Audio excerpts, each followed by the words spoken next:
The one thing I really love about this book talk community is that if you have a different opinion about a viral, hyped up book, there is always going to be someone that agrees with you. And I have to mention there's a couple of people on here that absolutely adore this book that I'm going to talk about next. But there's also a few of you that also share my views. And I want to thank you for making the videos that you did to show that not everyone likes these books. The book I'm talking about is The Everlasting by Alix Harrow. This book was not for me. This book was not for me.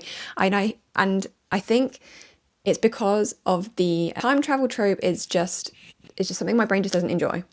I had that problem with Our Infinite Fates and Peaches and Honey, and I just think for me it does not work. And that's a me problem. That's not an Alix Harrow problem at all, because I don't want to bash this book because her prose, the way she wrote this book is absolutely stunning. Beautifully written, beautiful world building, beautiful characters. That time travel trope is not for me.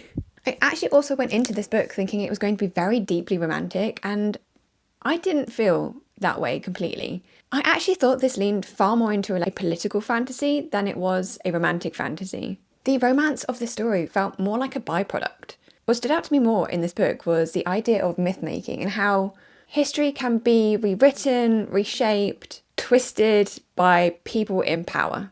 That was the main point of this book.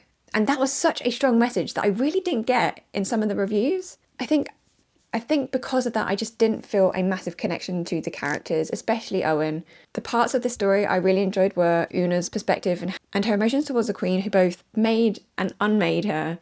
And that felt really real, really emotional. But like I said, what kept me reading through this was Alix Harrow's prose.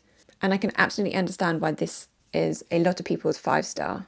Let me know if you feel the same about The Everlasting by Alix Harrow, or if you think I'm wrong. I don't know. Let me know in the comments below.